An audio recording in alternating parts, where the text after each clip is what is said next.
Friday morning to you. This is Carol Chamberlain in for Leza live on the news 103.5 KYCA. And how are you this day after July the 4th, Matt? Not hungover, so that's good, right? Well, actually, that is a great thing. I'm glad to hear that. Are you usually? No, I reserve that to Monday through Friday. Oh, Well, I guess it's technically Monday through Friday, but yeah. it is exactly today is Friday, so it would have been Thursday. How about you, Drew? Not hungover at all. Didn't have any cocktails, but I overate, so Okay. I try to make up for it with food. Okay, so tell me, did you have those ribs we were talking about yesterday? Yes, ma'am, I did. And who made them? I did. Oh, were they sticky and gooey and got all over your face? They're supposed to be, yes. I They were got- supposed to be, They're supposed to be, ribs are supposed to be messy. but they If weren't. you have clean ribs, you're not doing it right. Oh, that's absolutely the case. I'm I sure. mean, you know that from Texas, I, especially on the big beef ribs, you know? oh my gosh, I love those beef Oh, yeah. ribs. Yes, I do. 6 hours worth of low, 2 at high and 4 hours at really low. And man, low and slow, they came out great. There's none left. Oh Sorry, my God. everything's gone. So you went right home and got to cooking. Went home, got to cooking. Yeah, we did ribs, steak, chicken, sausage. Yeah, Oh my all gosh. the neighbors got together and came in. Oh, that's fun. That's Yeah. really fun. So Ken and I had hamburgers, potato salad, and watermelon. I mean, what's Yes. more July the 4th than that? You have to have watermelon. No question. It was my first good one of the season. I think it's maybe our fifth watermelon, first good one we had. I would agree with you. The first couple I had, just they were okay. They were sweet, but they weren't that. Oh my God, I can't wait to have another piece. And Sweet. where they're just dripping down Yeah. your face. I just love that. Okay, Maddie, what'd no, you have? no hot dogs. No, I didn't have a hot dog. Did you? No, I had ribeyes. Good deal. Oh no, actually that is the thing. That is a thing. But I will tell you, we were talking about the hot dog eating contest yesterday. Well, the new person who won, whose name is Joe. Oh no, that's the old one. Whose name I can't even see his name. Anyway, he ate 58 hot dogs, so he is a lightweight compared to Joey Chestnut. What do you think? He's a slacker, and Joey Chestnut needs to be back in there and dominate. They're not going to ever let that happen because he's making too much money on those non-beef hot dogs. And just to call him out, his name is Patrick Bertoletti, who ate 58 hot dogs or 6.5 pounds worth. That's a lot of meat. Oh my God, that's a lot of anything. And Yes, that's a it lot is. of buns to go with it, because you have to eat the bun and the hot dog. So How that's about the- 58 buns. That's 58 hot dogs. Well, the only way to get him down is with relish, so he had to have that too. I don't even know if they'd go that. Oh, okay, I gotcha. I got a question. What do you think? If they don't win the contest, do they have to pay for the hot dogs? So second and third place has to pay for their hot dogs? I think Nathan's has to pay for their hot dogs, and as many as they would sell on that particular day, I think they could afford that. So I saw something pretty amazing. There are a number of places that are actually not having fireworks. First of all, because of the danger of fire. So in places that are really forest fire prone, they're not having them, as we have not been able to a couple of times in the past.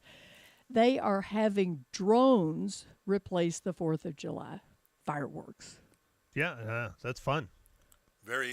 If you haven't seen some of those, I think the largest one was 10,000 drones. I have a video of it, and they actually make like a train with the wheels moving, and then they have fireworks that are, or I'm going to say, I want to call them sparklers, but they're not. But they sparkle and they're non-burning. But that's where it's going. And apparently it is more than half or less than half the cost of a fireworks show, which can be up to $2,000 a minute, if you can imagine. That's pretty pricey. But they, in fact, mentioned what you have seen, which is the Star Spangled pickup truck, appearing in the night sky. How could you do that with fireworks? But do they go boom? They can coordinate the video with the audio, and they'll play it over the thing. It's not the same as feeling that explosion when the pyrotechnics go off. But if you haven't seen any of these drone events, they're really impressive.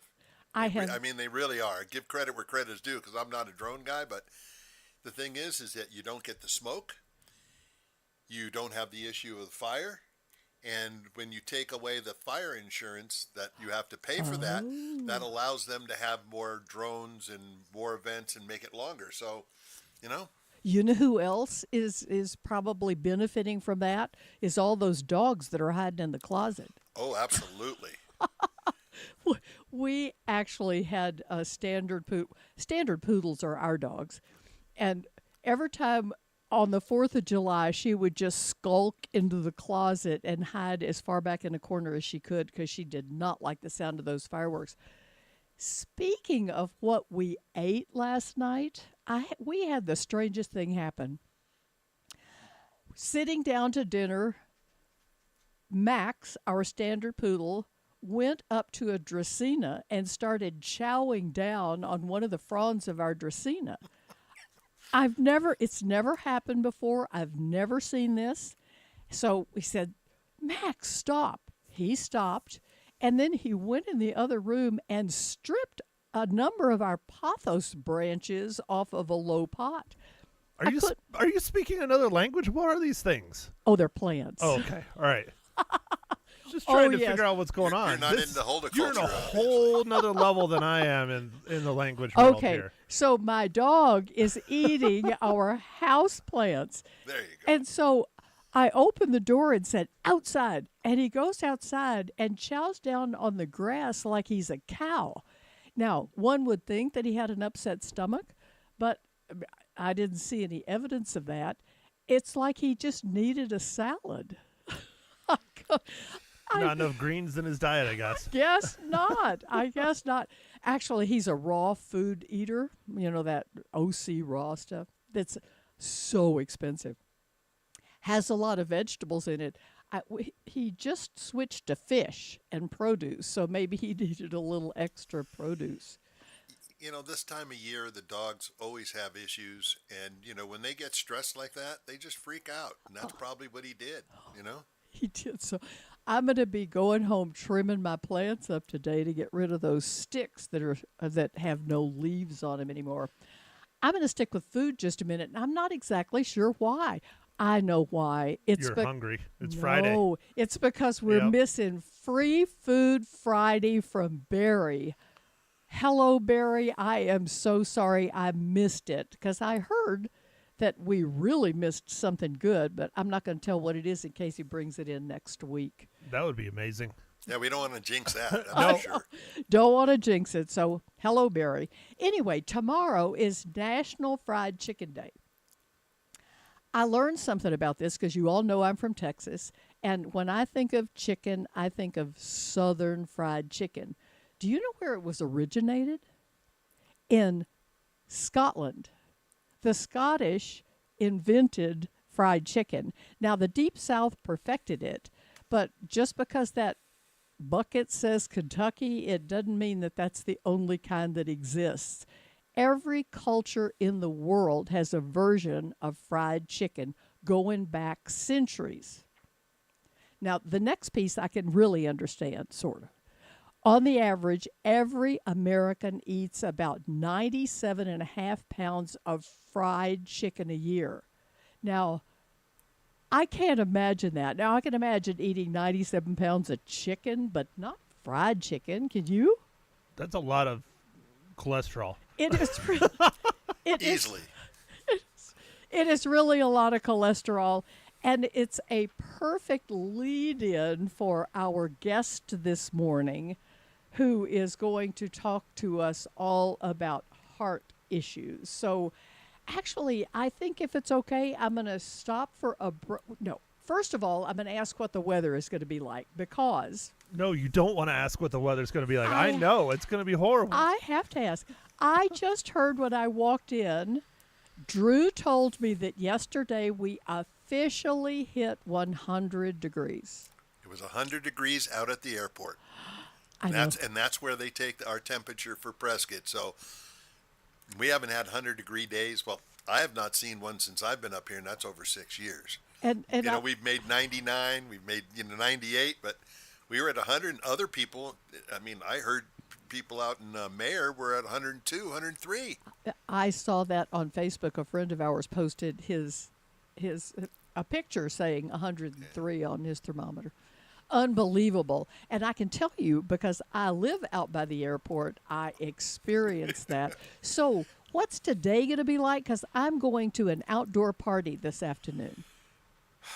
Dress light. Okay. We're going to be at 100 today. That's what the official forecast is 100 today. 65 for our low, which is really high for a low for us. I mean, if you think High about low, it. So, high low. yeah, it's going to be that way, and we'll have a light wind, and that'll be good because when the winds will pick up in the afternoon, it should cool it off. But they're saying we're supposed to be at like 85 degrees at 8 o'clock at night. Oh my goodness. So is Sunday the day when the afternoon performance of the rodeo, or is that Saturday? Saturday, I think. I've got Yeah. the schedule in front of me. Maybe Yeah. I should take a look. And so they're going to be at 100 degrees while they're outside on the rodeo. They'll definitely be in hot weather for the rodeo, whether it's 100 or they'll be probably between 95 and 100. Gosh. Yeah, but Oh. I mean, think about this. I got a call from my cousin in Palm Springs. He's like, I got to come out and get out of the hot weather. He was at 121 in Palm Springs, and he said, Prescott at 100. That's cool. Oh, well, it's true. And it is at 1:30 p.m. on Sunday, performance number 8 of the rodeo. And I guess we have to remember that the rodeo dance, which, by the way, is 21 and older, starts at 8 o'clock on Saturday, and it goes to 1 a.m. So there's going to be a lot of fun to be had out there. Go hunt Absolutely. yourself down some cowboys, right? And there are a lot of cowboys in town. Absolutely. Because I've already been to the rodeo and I have seen them. So we'll stay dressed cool, and we're going to take a break for a moment and come back with Dr. Nisha Tung. See you in a minute.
Friday morning again. It's Carol Chamberlain in for the lovely Leza live on the News 103.5 KYCA. I am so happy to have a good friend and a savior, Dr. Nisha Tung, an electrophysiologist with YRMC. And I believe you are a self-described electrician of the heart. Good morning. Yes, I am. Thank you for having me on board. Oh, I am so happy. And before we go any further, I have to say that my husband Ken says hello and thank you. Oh, So we know, first of all, tell us what an electrophysiologist is, and then I want to go back from there and talk about how you got there. So, what is an electrophysiologist? so I'm a cardiologist that is super specialized in electrophysiology. Basically, it's the heart electrician. Uh-huh. So there are different kinds of cardiologists. Mhm. You do internal medicine, and then you go into cardiology. Once you specialize in cardiology, you can then further branch out or just be a general cardiologist. So branching out can be the plumber, that is the interventional cardiologist, or the electrician, that is myself, the cardiac electrophysiologist. And what made you want to be an electrician? Well, I wanted to be a plumber, to be honest. Gotcha. So we have a lot of family history of coronary artery disease. Oh. Coming from India, that's very prevalent. And then my sister ended up with cardiac arrest. So I switched over from being the plumber to the electrician because of that. So, first of all, why in India do so many people have heart issues? Do you know? It's genetic. Oh, And I think a little bit about the diet, even though most of the Indians are vegetarians. Oh. They love to eat fried food. we were just talking about fried chicken a minute ago, saying we probably want to watch that. Okay. And a lot of sweets. So diabetes runs a lot in there, hypertension, high cholesterol, and all that leads to heart disease. Okay. So you made this decision later in life. You were born in India, That is right. and when you were a girl, what did you want to be? You don't want to know that. Oh, yes, I do. Yes, we all do, because this is a profile on Dr. Tong. So what did you want to be then? So there was two aspects. One is I wanted to be a physician. The good. other one, but I wanted to be a neurosurgeon Oh, growing up.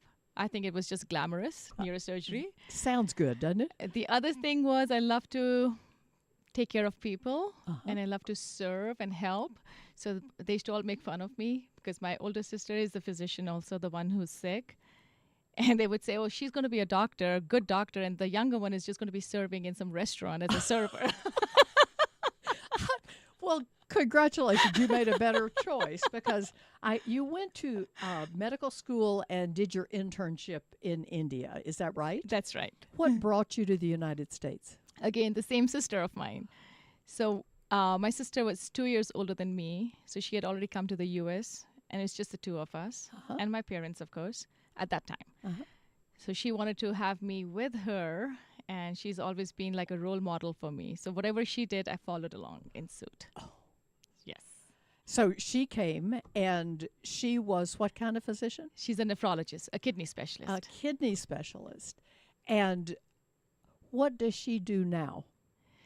Well, she's disabled with severe brain damage from her cardiac arrest. Oh my gosh. It is heart-rending to hear something like that, to go through all her life of training and then at such a young age be debilitated by a cardiac arrest. That's right. So no wonder you want so much to help people who have these heart issues. That is true.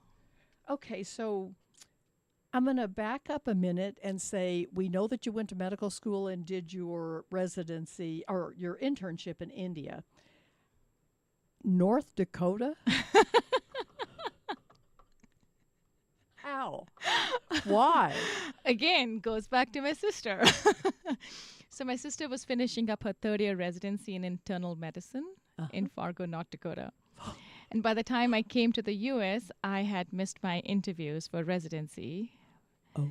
And she is, I can't thank her enough. She found out, or her friends found out, there was a position open. Otherwise, I would have lost a complete year. Oh, wow. And there was a position open, and I interviewed, and lo and behold, I got it. Oh, that is fabulous. So how old are you at that time?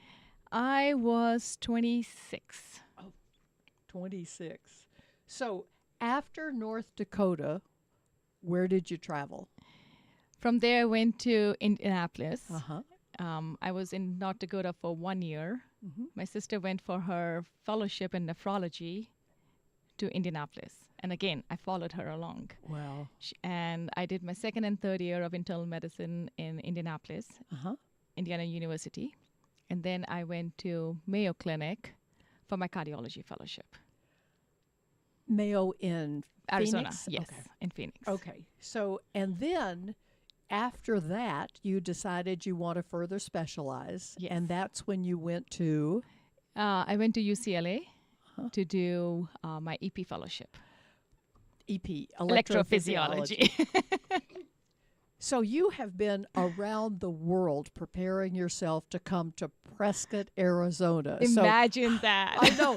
So I now have heard all around the country, all around the world. How'd you get to Prescott? What brought you here? Well, I was coming here. I had my private practice in Phoenix, and I was coming up here to the underserved areas. Prescott was considered underserved. Let me just pause for effect for a moment. Prescott is definitely underserved Oh. when it comes to physicians. So go ahead. So I was coming here, and I was also going to Flagstaff and to Lake Havasu and doing outreach clinics Wow. to provide electrophysiology care. And then the patient, because we didn't have any of the services here, so I had to take all the patients down to Phoenix for procedures. Wow. And then I did follow-ups and visitations here in Prescott. Wow. So I was coming to the YRMC office on Ainsworth, and I did that for 3.5 years. And then the administration reached out to me and asked if I could just move up here. I giggled initially. And a good giggle it is, let me just point out to you. because there was nothing. We didn't have a lab or a OR where I do my procedures. It's very specialized. So I asked them how they were expecting me to come and move here if they didn't have anything set up. So they said, okay, tell us what we need to set this up. And that's how this whole thing started. Wow. Right. I tell you what, when you think about what it took, first of all, to get you, and then to get you what you needed to provide the service that you do, is really an incredible feat. Yes. Thank you, YRMC, because Yes, they did a great job. they did do a great job. Because when I first started having trouble, I went down to Phoenix because that's where you go when you need a specialist. And then I kept having this problem, and I talked to John Amos, who was he was on our board at the Arizona Community Foundation of Yavapai County, and John said, "Why are you doing that? You need to come up here. We are the premier when it comes to taking care of hearts," and that's thanks to Dr. Nisha Tung. So he got me to you, and it's just amazing what we have here because of you. Oh, thank you. Well, thank you. But I'm going to take us back for a second because it's pretty interesting to me that as much as you do, and we'll get to what that is you do, you also have time to have hobbies and to have a family. So there's this very handsome young man who the last time I saw him was about 1.5 feet shorter than he is now. So tell us about your family. Well, my son is here. He decided to just join me today. And happy we are to have him. So his name is Gulraj. He's 15 years old, and he's going to be a sophomore at Basis Prescott. Mm-hmm. Thanks to Basis, he's here. It's an awesome school. Does he play basketball? A lot, too much. He looks like he's going to go to have a scholarship to some university for basketball. Okay, so what are your hobbies? Other than working, Which surprised me that there are any listed at all, but there are a lot. I mean, you play tennis. yes, I love to hike. I love to hike quite a bit. I've done 50-mile hikes at one time after clinics, all the way to Wait a Grand minute. Canyon. After your clinic, After a full 40, 50 patient clinic, yes, driven down to Grand Canyon and done rim to rim to rim, 50 miles nonstop, and then driven back. Yes, I'm crazy. No, it just sort of takes my breath away. I can only imagine. But the other thing I know about you is that you danced for Dancing for the Stars for the Boys and Girls Club of Central Arizona. And at the time, I was seeing you pretty often, and I would come in and you'd say, I was practicing at 1:30 this morning. So you are just a phenomenon. How was that dancing experience? Oh, it was wonderful. It was just wonderful. It was a great experience. Something I had never done before. So, Oh, yeah. And you were beautiful. You were beautiful during that dance. I am seeing now that we have to take a break, which we're going to do. And then we're going to come back and talk about some of the things you see in your practice as an electrophysiologist. So we'll be right back.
Good morning again. It's Carol Chamberlain for the lovely Leza Live on the News 103.5 KYCA, talking to Dr. Nisha Tung, an electrophysiologist at YRMC, who's had an amazing life. And now I want us to hear about the electrical system of the heart.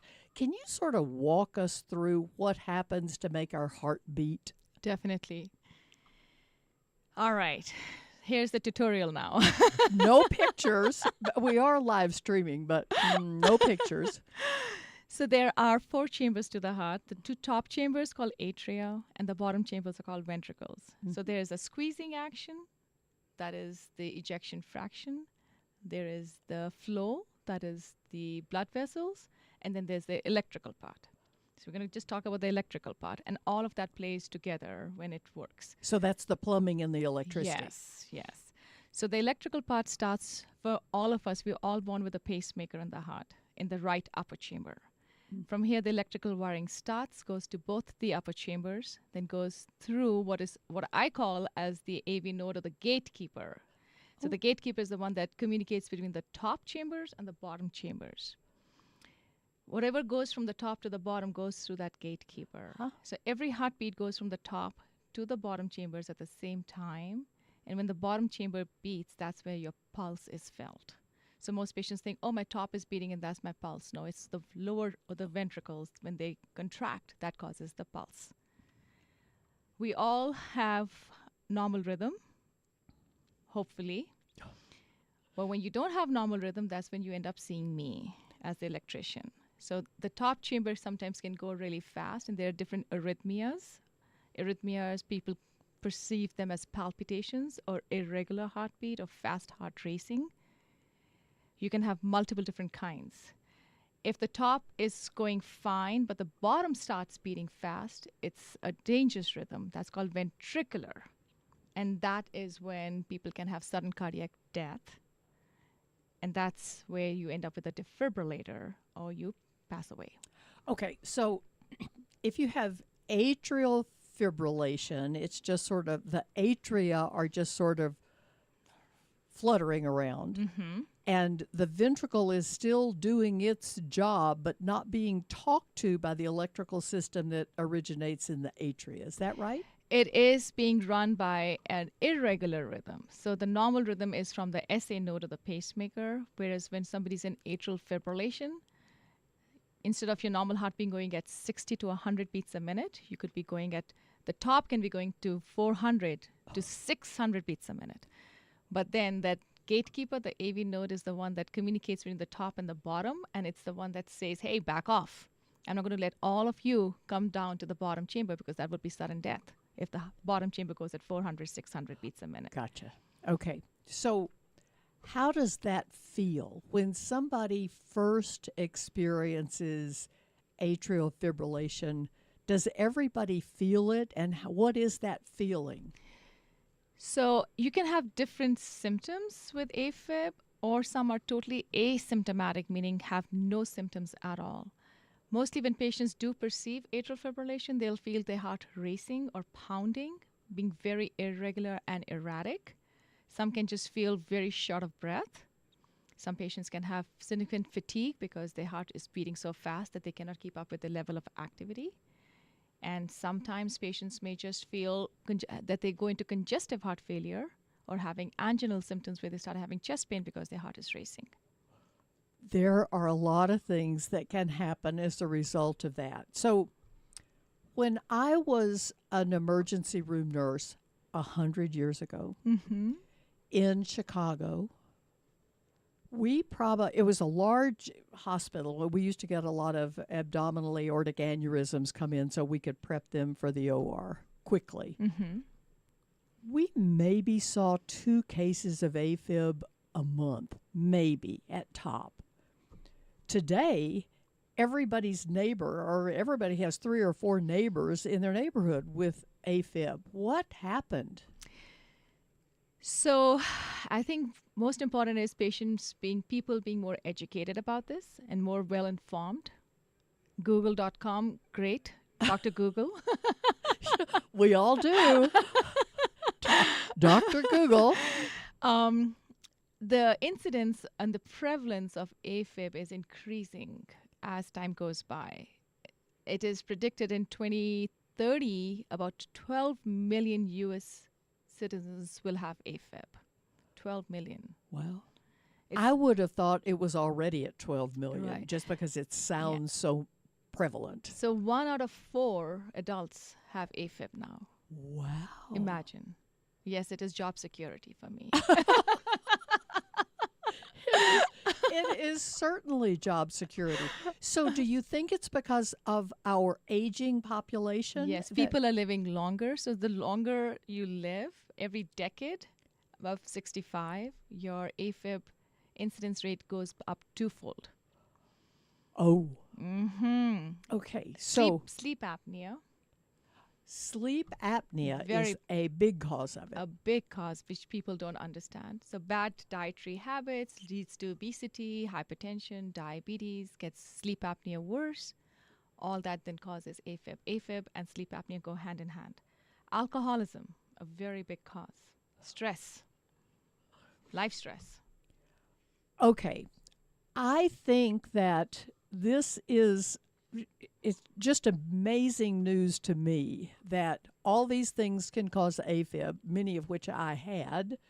I want to take this opportunity to say that people can call in and ask a question of you at 928-541-1016 because it's a great opportunity to be able to talk to a specialist. So we're going to take a break right now and be back right after this.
again. It's Carol Chamberlain in for Leza live on the news 103.5 KYCA, talking to Dr. Nisha Tung, electrophysiologist extraordinaire. So now we know what it is, we know what causes it. So let's talk about what a person should first do if they feel an irregular heartbeat or some of the symptoms that you're talking about, fatigue that goes along with nothing. What do they do? So, I'm going to back up a little bit. Okay. So for everybody who's listening, how do they find what's going on if they don't have symptoms? Best way to do this is to monitor themselves on a day-to-day basis. Okay. And how do you monitor yourself? You can have a Fitbit. You can have these recent smartwatches that can tell you if you have AFib. You can just do your blood pressure monitoring at home, because people forget when you do a blood pressure, you can also see what your heart rate is doing. Mm-hmm. So when we're talking about AFib, patients normally come to me and they say, oh, my blood pressure was this. My upper number was this. My lower number was this. And I always ask them, what was your pulse?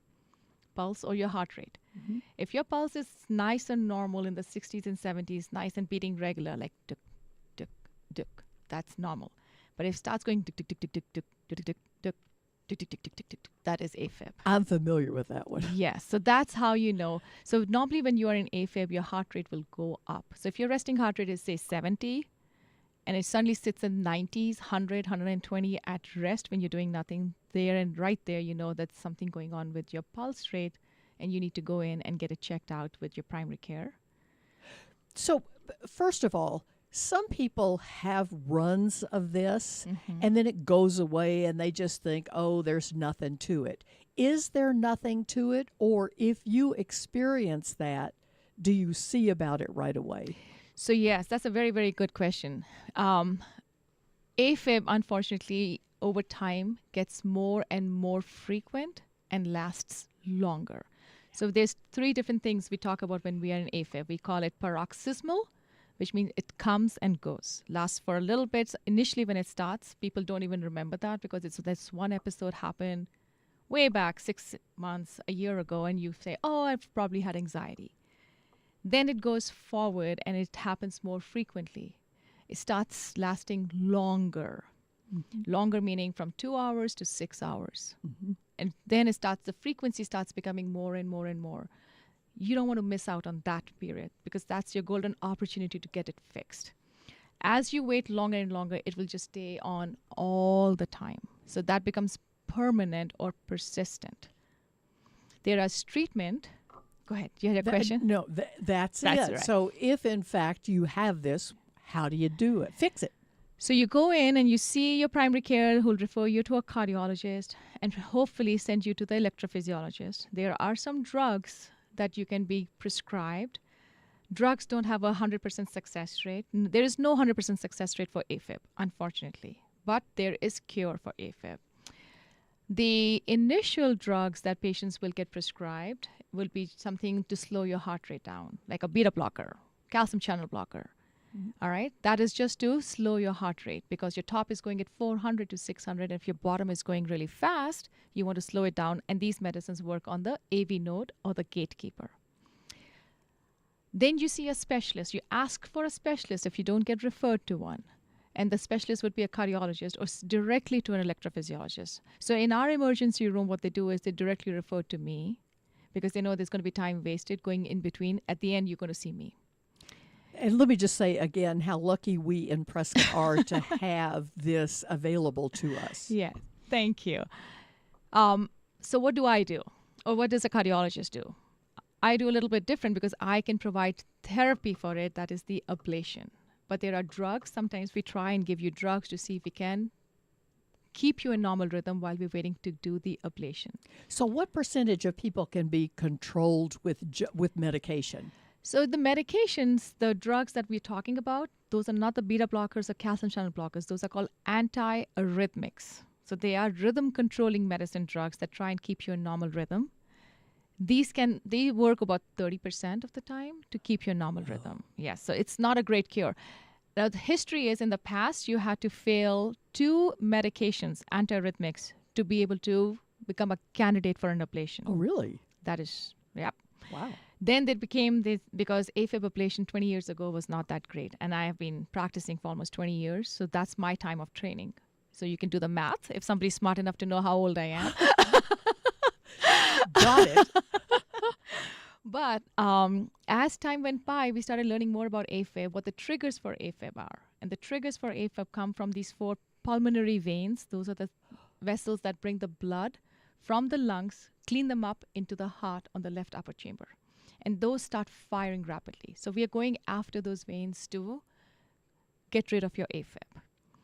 However, as time goes by, we call AFib, we say the statement, AFib begets AFib, meaning the more you have, the more it's going to happen. And the reason is because the chamber starts to dilate.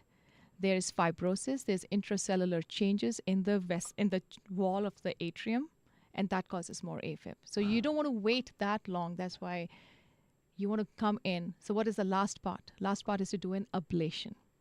Sometimes patients may be set up for a cardioversion, that is the shock treatment to shock you and put you back to normal rhythm, which is just a Band-Aid. Definitely just a Band-Aid. Just a Band-Aid because it's like a big cut. A shocking Band-Aid. Right. And it's just going to bleed again or it's going to go back into AFib, right?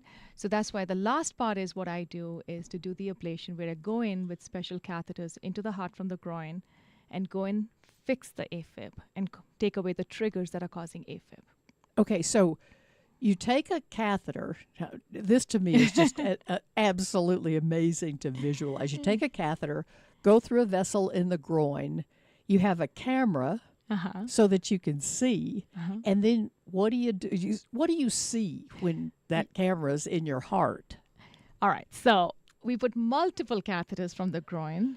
And when we go in, we also have an ultrasound catheter, again from the groin, called intracardiac echo. These catheters have special, when you go in for an EKG or an electrocardiogram, they put these stickers on your chest and those electrodes, and they can see what your electrical signals are from inside the heart. The catheters are specialized, and they have electrodes at the tips, multiple electrodes. So they can record signals from directly inside your heart. Wow. So when I'm doing a procedure, I have 8 or 9 screens that I'm looking at. So I'm looking at your intracardiac recording to see what your electrical signals are, where they're coming from. I'm looking at your ultrasound, the hemodynamics, the arterial blood pressure monitoring that the anesthesiologist has put in. I do X-ray live, and it's a lot of stuff. A lot of stuff. A lot of stuff. So can you actually see where the heart is firing? Because it's misfiring when you're in AFib, and it's just going hither and yon. Can you see that?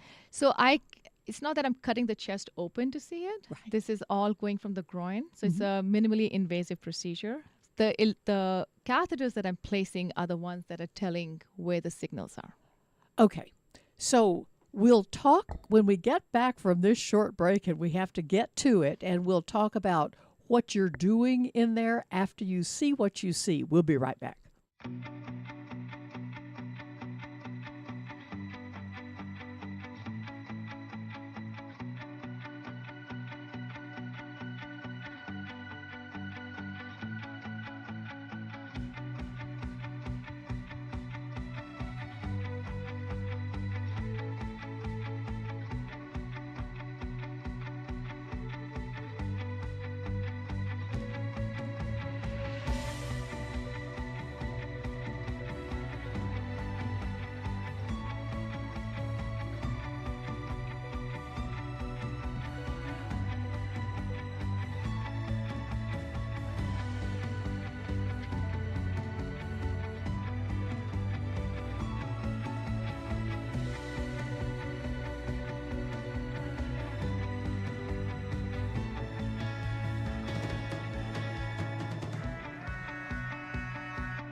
Good morning again. It's Carol Chamberlain on KYCA, the News 103.5, filling in for the lovely Leza Dandos and visiting with Dr. Nisha Tung. So you're in the heart. You've got these cameras on. What do you do next?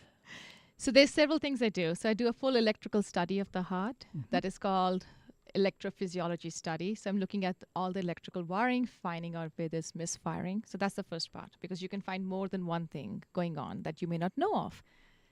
Then I go and fix flutter, which is a circuit in the right upper chamber, because that coexists with atrial fibrillation. After that, I go across. So I do, this is called drive-through procedure, where I do the right flutter ablation, which not everybody does. Just like McDonald's. Then I go across the septum, which is the wall between the top chambers, poke a little hole that closes on its own, nothing to worry about. It's how we do this procedure. Come into the left upper chamber, go into those veins, and I freeze in those veins using cryoballoon ablation. So there's different modalities to do it. There is heat energy, freezing, or the cryo. There is a new technology called PFA, which is pulsed wave. There's some laser stuff that has happened in the past. But irrespective, bottom line is to get rid of the circuits or the triggers for atrial fibrillation. Excellent. We are going to stop right here and take a very quick caller. We have Tom on the line. Tom, you're with Dr. Nisha Tung. Good morning. Well, good morning. Can you all hear me okay? Yes, we can. Good. I'm Tom Cheddar. I host Drive Time every Saturday morning on KYCA. And I am calling in because I have AFib. As far as I know, I've had it for like 10 years. And it's being treated with a drug called flecainide. She's nodding her head. Yeah. And it seems as though the episodes are becoming more frequent. We moved up here to Prescott about 5 years ago, and I really would like to hook up with you and let you check me out and see what you recommend. Well, So I'm gonna what just. I'm trying to get is your contact information, actually. That is absolutely wonderful. I'm going to ask you to give the phone number if you have it off the top of your head, Dr. Tung. Good morning, dear. It is 928-445-6025. Okay. And Tom 928-445-6025. And what's the name of your practice? It is YRMC Dignity. It's the big OSB building, the 3-story building with glass windows on the YRMC West Campus. Oh, so you're right at YRMC. Yes, second floor. So I'm going to tell okay. you to call that number, and you will have a fabulous experience with Dr. Tung. And she's going to tell us next what will happen to you after she might do an ablation for you. So thanks for calling. I want to hear about that. And could you spell your last name for me and for all the listeners, by the way? It's T as in Tom, U, N as in Nancy, G. Dr. Tongue. Tom. Tongue, like tongue in your mouth. Well, it's pronounced like tongue in your mouth. Yes. Well, thank you for taking my call, and I hope I wasn't too intrusive on the show, but I was afraid you weren't going to get this information out. Oh, well, you're very kind to remind me to do that. So thanks for calling, Tom. And we're going to ask now about what happens if the first ablation doesn't work and you repeat with AFib. Yes, you can do a second ablation. Sometimes you can end up with other kind of arrhythmias called scar flutters, which is a total different circuit because the chamber is so remodeled that just like it caused AFib, it can cause other arrhythmias, and we can go in and fix that. If somebody does not have a successful ablation because the atrium is so remodeled, again, remodeling is bad for your heart, not your house, but your heart.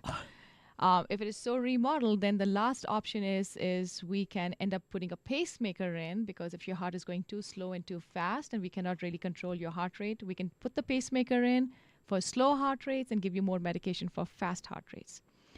The last thing that we can also do is to do a Watchman procedure or a left atrial appendage occlusion procedure where you don't have to be on blood thinners because of risk of stroke. So if somebody's got bleeding disorders or fall risk or any of that where they cannot be on blood thinners because of stroke risk, we can put this device in and take you off blood thinners. You bring up a great point here. One of the most important things to learn from today is how you have to get your AFib treated, because if you don't, what's the worst outcome besides death? Right. So AFib it doesn't cause death right away, but it can cause some other problems. Tachybrady, that is slow and fast heart rates we just talked about, it can cause congestive heart failure. And that is a bad thing, because when your heart is racing so fast and not well controlled, it can put you into heart failure that you may end up needing more things done, like a defibrillator, and all those things, of course, I have to take care of. So it depends. We always say we don't want to proceed, and we want to prevent things from happening where we can catch you sooner and fix you sooner. That way we can be taking care of you in a timely fashion. And truthfully, one of the horrible things about AFib is that if it's not treated, your heart doesn't pump effectively, and then all of a sudden it pushes out a clot that has formed in the ventricles, and you end up having a stroke. That's why people are on blood thinners, is that right? That is right. So nobody wants to have that happen. So I'm going to say this has been just such a fabulous time with you. And I do appreciate your coming in to visit with us, Dr. Chung. And all of you out there, if you have this experience, it is so very important to see somebody like Dr. Chung. Because one of the things I read about Dr. Chung is powerful love and compassion as a healer, family member, and leader in our community. And I can tell you that's the truth. Thanks so much for being with us. You'll be back with Leza Live on Monday. See you next time.